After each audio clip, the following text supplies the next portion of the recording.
সুব্রত ঠাকুর আমাদের মতুয়া সংঘের সংঘাধিপতি, তিনি আমাদের আজকে আশীর্বাদ দেওয়ার জন্য উপবিষ্ট আছেন।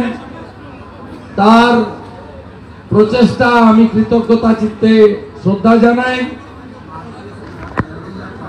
আমাদের এখানে বঙ্কিম ঘোষ, অম্বিকা রায়, নীলাদ্রি দানা, অসীম বিশ্বাস সহ অন্যান্য সাথী বিধায়কবৃন্দ আছেন এবং একজন রাষ্ট্রবাদী ভারতীয় মেহরুল্লাহ খান, তিনি এই জমি আমাদের দিয়েছেন আজকে সমাবেশ করার জন্য, তাকেও ধন্যবাদ জানাই। তা আপনারা সবাই জানেন আমাদের দাবি এক, অবিলম্বে দাবি তিন, ভারত সরকারের কাছে এবং জাতিসংঘের কাছে হিন্দুদের অস্তিত্ব বাঁচানোর জন্য অবিলম্বে জাতিসংঘ বাংলাদেশে হস্তক্ষেপ করে হিন্দুদের বাঁচানো শুধু নয়, হিন্দু অস্তিত্ব, হিন্দু মন্দির রক্ষা করার কাজ করুক, এটাই আমাদের দাবি। আমরা আজকে ঘোষণা করেছিলাম যে পেট্রোপোল সীমান্ত দিয়ে বাণিজ্য বন্ধ থাকবে। আজকে সকাল 6টা থেকে বাণিজ্য বন্ধ আছে এবং আমি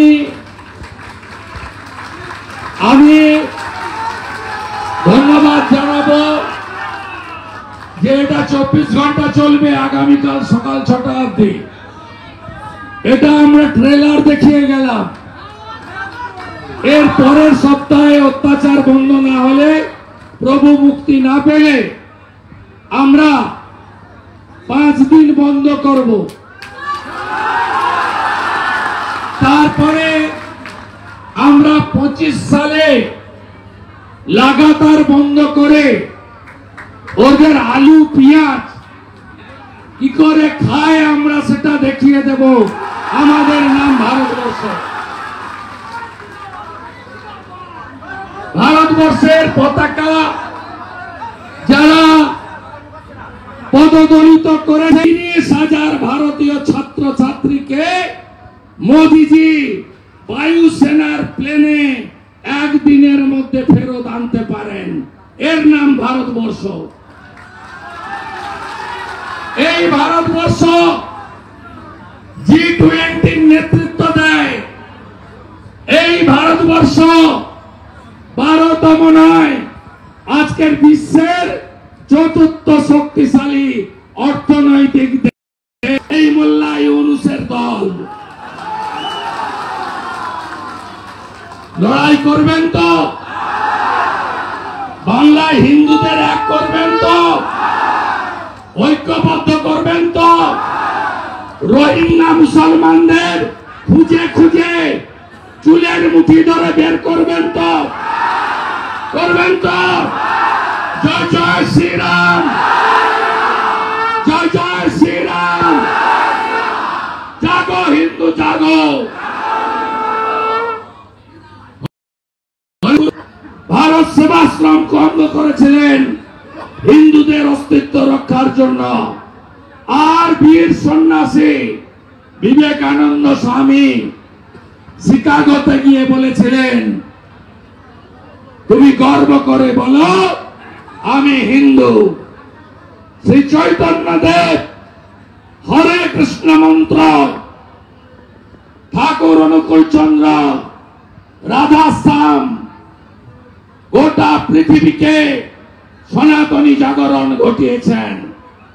বাবা লোকনাথ বাবার ব্রহ্মচারী ঠাকুর রামকৃষ্ণ দেব, জগৎ জননী মা শারদা মণি, এই মাটি মা দুর্গার মাটি, মা কালীর মাটি, রাধা মাধবের মাটি।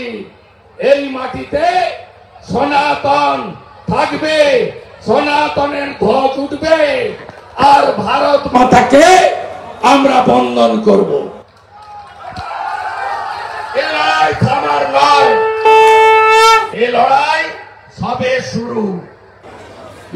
করবেন?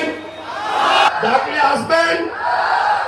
জল খাওয়াতে পারবো না, গাড়িও দিতে পারবো না, শাক নিয়ে সিঙ্গা নিয়ে আসবেন?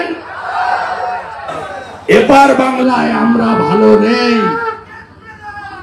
মুখ্যমন্ত্রী বিধানসভায় একটু আগে বলছেন ভারত সরকার পিস কিপিং ফোর্স জাতিসংঘকে দিয়ে পাঠান। মাননীয়া, ফালাকাটায় দুর্গা মণ্ডপে ঢুকে যখন জিহাদিরা বলল শাক বাজাবেন না, উলুধ্বনি দেবেন না, ঢাক বাজাবেন না, কোথায় ছিল আপনার পুলিশ? মাননীয়া, গার্ডেন দিচ্ছে দুর্গা মণ্ডপে ঢুকে বলল গীতা পাঠ, চণ্ডী পাঠ, মন্ত্র উচ্চারণের মাইক বন্ধ করো, কোথায় ছিল আপনার পুলিশ? মাননীয়া, হাওড়ার শ্যামপুরে 5টা দুর্গা মূর্তি ভাঙলো বিজয়া দশমীতে, কোথায় ছিল আপনার পুলিশ? কার্তিক পুজোয় বেলডাঙ্গাতে সব হিন্দুকে মেরে মন্দির ভেঙে শেষ করলেন, কোথায় ছিলেন আপনি? ওপারে ইউনুস যাহা, এবারে মমতা ব্যানার্জি তাহা। এ লড়াই বাঁচার লড়াই, এ লড়াই টিকে থাকার নয়, অস্তিত্ব রক্ষার লড়াই। সংখ্যা আমরা কমছি, ওরা বাড়ছে। বিএসএফ কে জমি দিচ্ছে না, হু করে ঢুকছে। আমরা সব রোহিঙ্গা কোথায় আছে বলে দেব, চিহ্নিত করে দেব, ধরতে হবে আর এনআই এর হাতে তুলে দিতে হবে। ইউনুস হুঁশিয়ার, একদিনে যা গার্বেজ বেড়ায় কলকাতাতে শুধু ওইটা করে ফেলে দিয়ে এলেই না ঢাকা পড়ে যাবেন আপনি। বাঙালিতে আসবেন না। 71 সালে 17,000 ভারতীয় আর্মি বিএসএফ আত্মবলিদান দিয়ে এই বাংলাদেশ সৃষ্টি করে দিয়ে গেছে। ভুলে যাবেন না। অতীত যদি কেউ ভুলে যায় তার ভবিষ্যৎ ভালো হতে পারে না। তাকত দেখাবেন তো, তাকত দেখাবেন তো, তাকত দেখাবেন তো। হিন্দুদের তাকত দেখানোর সময় এসেছে, সময় এসেছে। बांटेगा तो एक रहेगा तो, एक रहेगा तो, एक रहेगा तो, एक रहेगा तो এক থাকার সময় এসে গেছে, এসে গেছে। আমি সন্ত সমাজের পক্ষ থেকে মহারাজকে বলবো, দাবি ত্যাগ এই চ্যানেল কোনো প্রচার করে না হিংসাত্মক, ক্ষতিকারক বা অবৈধ কার্যকলাপ এই চ্যানেল দ্বারা প্রদত্ত সমস্ত বিষয়বস্তু শুধুমাত্র একটি শিক্ষামূলক উদ্দেশ্যের জন্য। ধন্যবাদ। শুভেচ্ছা টিম আমার বাংলা নিউজ।